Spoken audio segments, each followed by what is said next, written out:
Oi, tudo bom com vocês? Eu sou a Thaís, Instinto de Leitura, e no vídeo de hoje eu vim finalmente contar pra vocês o que eu achei do livro Corte de Neve e Fúria. Como vocês podem notar, o fundo aqui atrás de mim tá um pouquinho diferente, a luz também tá diferente, porque eu estou finalmente, pela primeira vez na minha vida, gravando com luz natural. Mas ainda tá tudo bagunçado, a minha estante não está arrumada ainda, tem um quadro aqui que eu ainda não sei se vou deixar aqui ou não, mas que está refletindo a luz da janela. Esse espaço não vai ficar assim, tá? Eu ainda estou arrumando, ainda não sei como é que vai ficar no final, mas é porque eu tô no apartamento novo, ainda estou mudando as coisas, então eu preciso que vocês tenham paciência mais um pouquinho pra eu ajeitar tudo. Agora, dados os recados, antes de eu começar a falar do livro, já se inscreve no canal e deixa um like ali embaixo que eu vou ficar muito feliz. Corte de Neve e Fúria, pra quem não sabe, é a continuação de Corte de Espinhos e Rosas, uma série muito famosa que eu imagino que todo mundo já tenha pelo menos ouvido falar. Como esse livro é o segundo de uma série, obviamente tudo que eu falar aqui vai ser spoiler do primeiro livro. Então, se você não leu o primeiro livro e não quer pegar spoiler, eu recomendo que não assista esse vídeo. Você pode assistir a resenha do primeiro livro, que é Corte de Espinhos e Rosas, que vai aparecer aqui no card, que naquele vídeo eu falo que eu achei do primeiro livro da série sem dar spoilers. Eu só queria adiantar pra quem for assistir esse vídeo que eu falo naquele vídeo que eu não gostei muito de Corte de Espinhos e Rosas, o que é verdade. E eu falo que eu não sei se eu vou continuar lendo o livro ou não. Mas eu quero retirar isso que eu disse, porque o segundo livro é muito bom e mesmo Corte de Espinhos e Rosas não sendo tão bom assim, vale muito a pena continuar a série, tá? Dito tudo isso, agora vamos ao que eu achei do segundo livro. Quem leu Corte de Espinhos e Rosas sabe que a gente acaba o primeiro livro com a Fey transformada em feérica. Aí no segundo livro ela volta pra Corte Primaveril com Tamlin, só que as coisas não são exatamente como ela esperava. A Fey achava que tava tudo resolvido, que agora ela ia viver o amor da vida dela, ia ser muito feliz. Só que ela chega lá e o Tamlin tá meio traumatizado com toda essa situação, então ele quer que ela fique em casa o tempo todo, não quer que ela corra nenhum perigo. Ela tem uns poderes novos, porque agora ela é uma Férica e ele não quer que ela descubra como é que funcionam esses poderes, porque ele acha que pode chamar muita atenção. Ela vê que a Corte Primaveril não é um lugar assim perfeito como ela imaginava que era. Aí a Fey vai ficando muito triste. Ela tem pesadelos o tempo inteiro por causa do que aconteceu em Sob a Montanha. Ela não consegue mais dormir direito, ela não come direito. E daí começa a acontecer várias outras coisas que eu não quero contar pra vocês porque eu acho que é spoiler. Eu li esse livro sabendo muito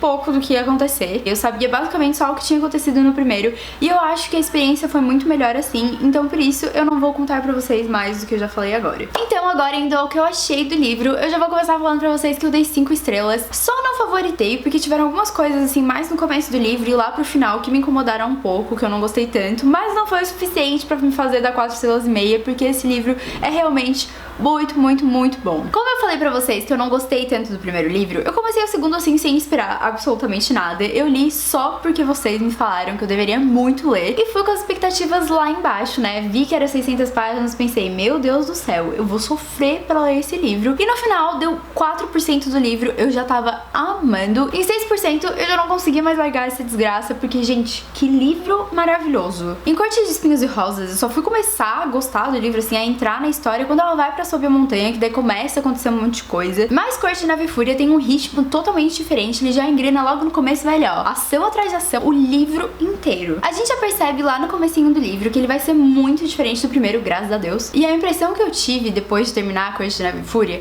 é que Corte de Espinhos e Rosas foi só um prólogo pra toda a história, sabe? Porque tudo que acontece em Corte de Espinhos e Rosas precisa de fato acontecer. Corte de Neve e Fúria, e imagino os outros livros também, não faz sentido se a gente não lê Corte de Espinhos e Rosas. Mas quando tu lê Corte de Neve e Fúria, tu vê que tudo aquilo que a gente viu em Corte de Espinhos e Rosas é muito diferente da realidade do resto da história, sabe? As coisas vão mudando muito, tudo que a gente acreditava no primeiro já não é verdade no segundo. E é exatamente por isso, e porque eu não gostei tanto do primeiro, que eu acho que o primeiro poderia ser muito menor. Uma das coisas que eu gostei muito mais no segundo livro, que eu não tinha gostado tanto no primeiro, é o desenvolvimento da personagem principal. Eu acho que a Fey tem um desenvolvimento muito melhor em Corte de Neve e Fúria, principalmente por causa dessa situação com Tamlin, de a realidade na Corte Primaveril não ser o que ela tava esperando, e de agora ela ser uma Férica e ela ter que se adaptar a esse novo corpo, a esses novos poderes, enfim. A gente vê que ela sofre muito, infelizmente, mas que esse sofrimento vai ajudando ela a se tornar uma pessoa mais forte. Enquanto no primeiro, todas as decisões dela são movidas pelo amor que ela sente pelo Tamlin, que também não é lá grande amor, né, gente? Outra coisa que faz mais sentido com o segundo livro, que eu gostei bastante, porque foi uma coisa que me irritou muito em Corte de Espinhos e Rosas. Em Corte de Neve e Fúria, todas as decisões que ela toma são por ela mesma, pela Fey e pelo bem-estar dela. E mesmo as decisões que ela toma por amor, que são as decisões que acontecem, tipo, do meio pro final do livro, não é aquele amor cego que ela sentia pelo Tamlin. É um amor de verdade, um amor que foi construído. E não só o amor romântico, embora também tenha o amor romântico, mas o amor, tipo, familiar, o amor de amizade que ela sente pelas pessoas ao redor dela. E isso me deixou tão feliz, porque era uma das coisas que eu mais odiava na Fairy no primeiro livro, foi uma das coisas que mais me fez não gostar do primeiro livro. Agora eu vou falar de outra coisa que eu gostei muito no livro, mas que é um pouquinho de spoiler, eu não vou dar um spoiler muito aprofundado, mas é o tipo de coisa que eu não gostaria de saber antes de começar o livro, então se você não gosta de nada de spoilers como eu, pula pro minuto que vai aparecer aqui na tela, que daí lá a gente vai voltar a falar do livro sem spoilers. Outra coisa que eu gostei muito do livro, muito de como foi trabalhada, é essa questão do relacionamento abusivo, porque a partir do momento que ela volta pra corte primaveril, ela começa a perceber que as coisas não vão mais ser como eram antes, que o Tamlin não quer deixar ela correr nenhum perigo, que as coisas têm que ser como o Tamlin quer. E aí a gente vai percebendo, antes mesmo da Fairy perceber, que ela está presa num relacionamento abusivo. E assim, eu não gostei tanto assim de como a autora tratou isso, porque eu achei que em alguns momentos, principalmente da metade pro final do livro, a coisa fica muito explicativa, sabe? Principalmente depois que a Fairy começa a perceber como é que foi a situação, ela fica batendo muito martelo pro leitor de que isso era um relacionamento abusivo, como é que eu fui me deixar levar por isso. Eu acho que tem outras formas de trabalhar essa questão de jeito mais sutil, que não fosse tão didática pro leitor, sabe? Parece um pouco aquela coisa assim de que ela subestimou o entendimento do leitor, que ela achou que a gente não ia entender muito bem que aquilo era um relacionamento abusivo, enquanto estava muito claro desde o início. Mas o que eu mais gostei de ela ter falado sobre esse assunto é porque relacionamento abusivo é um assunto muito importante, um assunto que precisa muito ser trabalhado, e é muito bom principalmente que o livro não é sobre relacionamento abusivo, é um livro sobre fantasia, é um livro de descoberta, é um livro de ação, um livro de romance, um livro sobre outras coisas e sobre relacionamentos abusivos. E isso é muito bom porque esse tipo de livro tem um público muito maior, tem um alcance muito maior. Eu tenho certeza que tem várias pessoas, talvez até pessoas que estão me assistindo agora, que não leriam um livro que é um livro sobre relacionamento abusivo, mas leram esse livro porque era um livro de fantasia, é um livro de entretenimento. E aí tu chega lá, o livro tá tratando sobre relacionamento abusivo, que é um assunto muito importante, e ela trata de uma forma muito boa, apesar de eu ter essas ressalvas sobre ela ser muito didática. O foco não é sobre isso, então a gente vê isso lá no pano de fundo. E, enfim, isso me deixou muito feliz porque não é uma coisa muito comum, e eu acho muito importante que um livro desse tenha dado tão certo e que vai chamar mais livros sobre esse mesmo assunto, vai chamar discussões sobre esse assunto, que é sim uma coisa muito importante. Outra coisa que eu gostei muito mais nesse livro, que eu amei demais, eu odiei em Corte de Espinhos e Rosas, é o desenvolvimento dos personagens. Além do desenvolvimento da Fairy, a gente também vê outros personagens que já apareceram no primeiro livro, tipo o Rhys,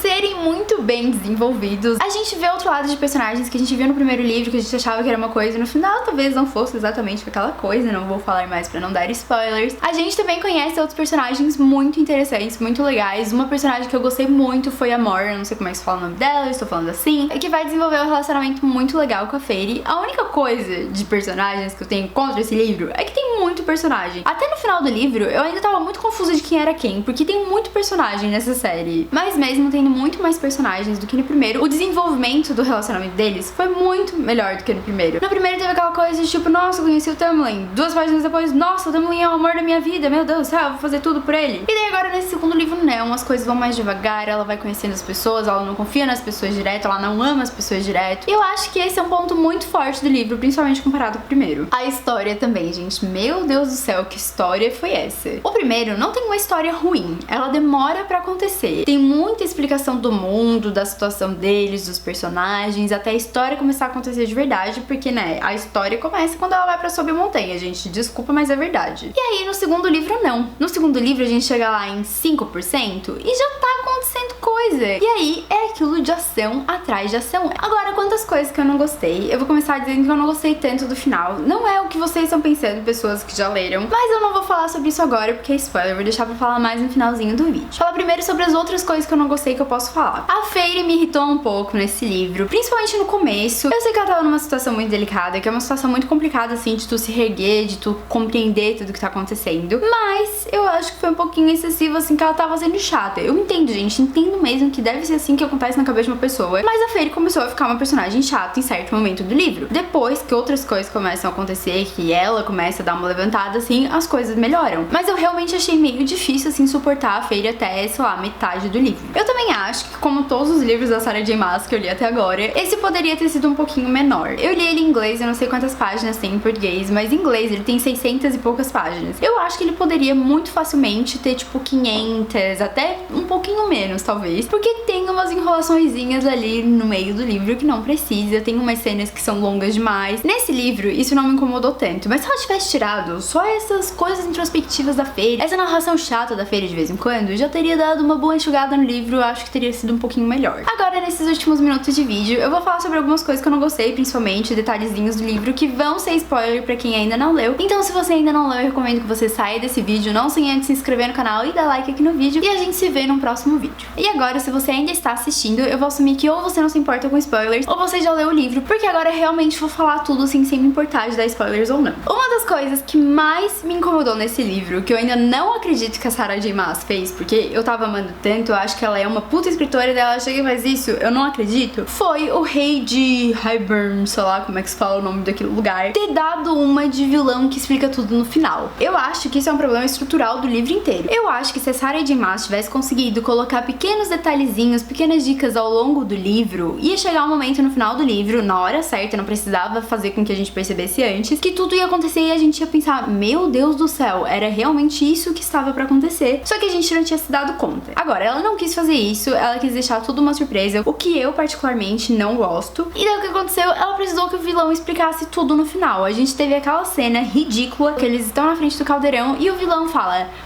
agora deixa que eu vou contar pra vocês passo a passo do meu plano até agora. Gente, sério, eu não entendo por que autores fazem isso. É muito real e muito ridículo. É um deus ex machina que a pessoa vai lá e precisa usar no final do livro porque não conseguiu colocar detalhezinhos ao longo do livro. Isso me irrita muito, sério. Eu fiquei muito decepcionada mesmo. Essa foi uma cena que eu fui lendo e pensando, meu Deus, Sarah, por quê? Por que você fez isso comigo? Também outra coisa que me incomodou muito, que eu espero que alguém me explique ali nos comentários por que isso aconteceu, porque eu não consegui entender. Eu acho que eu devo ter dormido em alguma parte do livro e não percebi, que foi porque que eles foram atrás dessa merda de livro. Eu entendo que eles precisavam do livro pra parar os poderes do caldeirão, que o rei lá tava ressuscitando Júrian, que ia ter um monte de coisa ruim acontecendo por causa disso. Só que, gente, fica muito claro, desde o início, que o poder do livro é muito pior do que qualquer poder que o rei vá conseguir lá no cantinho dele. O livro é uma coisa tão foda que ele foi dividido em dois pra ninguém conseguir pegar, cheio de feitiços, cheio de coisa pra impedir que isso aconteça. E daí os idiotas, sabendo que são as únicas pessoas capazes de fazer isso, vão lá e juntam as duas partes do livro. Eu fiquei tão irritada que na hora que tudo deu errado eu falei, é isso aí, vocês mereceram parabéns, vocês conseguiram foder com tudo, meu Deus do céu. Mas né, não ia ter continuação do livro se isso não tivesse acontecido, então eu estou só aceitando. Agora, todo aquele negócio de eles terem feito uma segunda tatuagem, eu não lembro como é que é o nome em português, por isso que eu tô falando tatuagem, mas eles terem feito aquela segunda barganha lá, que não é exatamente uma barganha, mas tudo bem, de eles terem se casado e ter ficado escondido, etc. Eu achei aquilo genial, adorei. Também achei que foi meio repentino, foi meio Deus Ex Machina, achei, mas eu gostei muito da solução, achei que ficou muito legal. Eu gostei muito daquele último capítulo narrado pelo ponto de vista do Rhys. É a primeira vez que a gente consegue ver realmente assim na mente dele, sem ser quando ele e a Feyre estavam na mente do outro. E eu adorei esse capítulo, adorei a ideia, adorei tudo, menos esse finalzinho, que eu realmente não gostei da solução. Mas enfim, era isso que eu tinha pra falar de Corte de Neve e Fúria. Eu fiquei realmente muito feliz por ter lido esse livro. Muito obrigada por terem me convencido, por terem votado nele na TBR de maio, porque, meu Deus, que livro maravilhoso. Eu tô louca pra continuar o terceiro livro. Por favor, não me deem spoilers nos comentários. Eu vou ficar muito triste se vocês me derem spoilers do terceiro. Mas eu tô muito afim de ler. Eu acho que eu vou esperar mais um mesinho pra adiantar umas outras leituras. E já vou ler esse terceiro, porque eu sei que eu não vou me aguentar muito tempo. Já estou me sentindo órfã dessa história. Que livro, sério. Se você ainda não tem esse livro por algum motivo ou quer comprar outro livro, pega meu link da Amazon ali na descrição, que eu vou ficar muito feliz se vocês comprarem por lá. Também se inscrevam no canal se vocês ainda não forem inscritos e deem um like no vídeo. E comentem ali embaixo, por favor, o que vocês acharam do segundo livro ou o que vocês estão esperando se vocês ainda não leram. Muito obrigada por terem assistido. Até o próximo vídeo. Tchau!